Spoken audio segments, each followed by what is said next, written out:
अस्सलाम वालेकुम AFC students.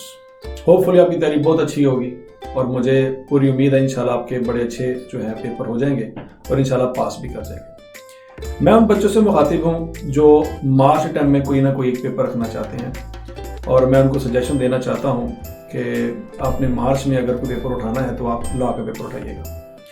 अब इसी सिनेरियो में कुछ बहुत सारे बच्चे मुझसे ये पूछ रहे हैं कि सर लॉ का पेपर हम कैसे रखें, हमारे सीनियर कह रहे हैं कि लॉ का तो पासिंग रेशो जो है वो बड़ी बुरी है।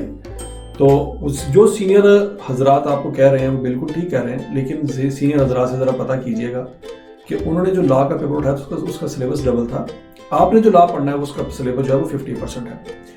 ICAP ने पहले पॉलिसी ये दी थी कि भाई 3 पेपर से कम कोई बच्चा पेपर नहीं उठा सकता। ICAP ने मार्च टाइम के लिए वो जो पॉलिसी है अपनी वेव की हुई है फिलहाल, और आप उसमें कोई 3 से कम 1 या 2 पेपर या आप करना चाहें तो आप कर सकते हैं। अब जो बच्चे एक पेपर उठाना चाहते हैं मार्च टाइम के लिए वो डेफिनेटली लॉ उठाएं, हमारे पास बेस्ट कम्बिनेशन है और इंशाल्लाह आपकी लॉ की तैयारी बहुत अच्छी हो सकती है यहाँ पे।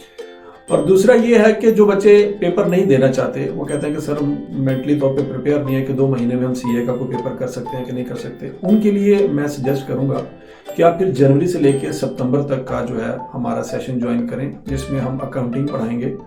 जो जनवरी से लेकर मार्च तक जो होगी इंट्रोडक्शन टू अकाउंटिंग हम पढ़ेंगे, फिर मार्च से ऑनवर्ड हम सितंबर के लिए जो है FR1 पढ़ेंगे। तो काइंडली ये चीज़ अपने दिन में रखिएगा कि भाई आपने ये टाइम वेस्ट नहीं करना, ये आपका टाइम बहुत इंपॉर्टेंट है। मार्च के लिए लॉ, और मार्च के बाद जब आप लॉ दे के फ्री हो जाएंगे तो आपके लिए फिर स्पेशल एक बैच बनाया जाएगा जिसमें introduction to accounting plus FR1 उसका सिलेबस हम कवर करवाएंगे। जो हमारे पास बच्चे जनवरी से सितंबर में जाएंगे उनके हम 4 पेपरों की तैयारी करवाएंगे, और जो मार्च में लॉ का पेपर दे के फ्री होंगे उनको फिर हम आगे 3 पेपरों की तैयारी करवाएंगे। तो बहुत सारे बच्चों की क्वेरी जो है मैंने इस स्टेटमेंट में क्लियर कर दी है। मजीद अगर आपको इसके बारे में कोई कंफ्यूजन हो किसी भी तरह का तो आप मजीद मुझसे डिस्कस कर सकते हैं। थैंक यू, और मैं अल्लाह से उम्मीद करता हूँ कि आपके पेपर इंशाल्लाह बहुत अच्छे हो जाएंगे। थैंक यू जी, अल्लाह हाफ़िज़।